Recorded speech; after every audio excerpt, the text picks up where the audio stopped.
Well, we've always known that music can be great therapy when you have the blues, but that message is taking on a whole new meaning for a woman in Carrollton.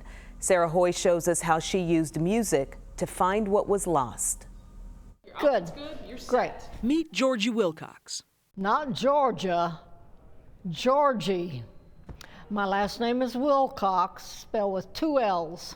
The 86-year-old lives at a nursing home in Carrollton. But I wasn't 9 yet. Oh, yeah, you're right. She's got spunk. But that wasn't always the case. Georgie is one of millions of Americans suffering from Alzheimer's. Her daughter Jeannie says the diagnosis hasn't been easy.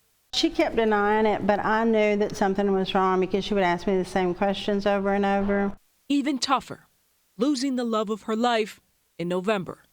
Georgie and her beloved Rexy met at church in Little Rock, Arkansas. Boy, I immediately fell in love with him. I mean, immediately. The two had been married for 67 years. So he was in and out of hospitals and rehabs, and my mom stayed with him the whole time.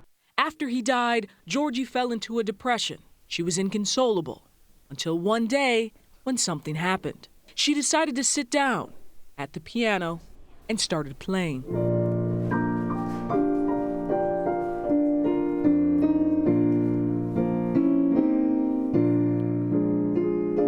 Residents and staff couldn't help but notice. They had never heard her play before.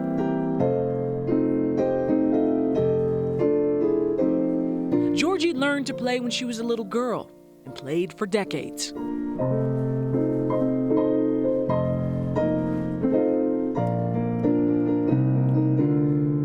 Outside of her family, no one knew. She stopped years ago, but this piano brought it all back.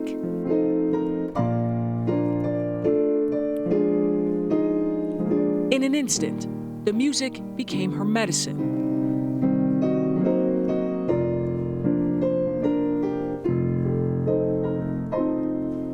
Music is just it's a language of its own and expresses itself in thousands of ways.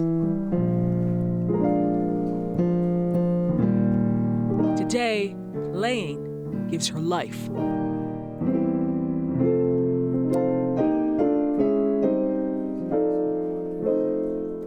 To me, it's the expression of your soul, how you feel about things. You know, you can find a song that will express almost any emotion. Georgie is back. She loves to play for our neighbors, and we love to hear her play, and it's just warmed our hearts. Her improvement has been remarkable. We started noticing a change in her, and it was great to see that the power of music and the effect that it had on her. Her daughter sees it too. Alzheimer's is not the end, that you still can have a life. She's always loved to play the piano. I mean, it's just no work for it. With new purpose, Georgie is now at peace. Death is not a fearsome thing for me. I don't particularly want to die, but I'm not afraid of dying. Sarah Hoye, Channel 8 News. Nice work, Sarah. The magic of music. Yeah. My favorite song, The Old Rugged Cross. The old what? The Old Rugged Cross. Oh, how Yeah. beautiful. Absolutely. How did you know that? I grew up That's singing special, that song, Pete. no doubt about that. All right, let me get into this. Let me show you a couple things.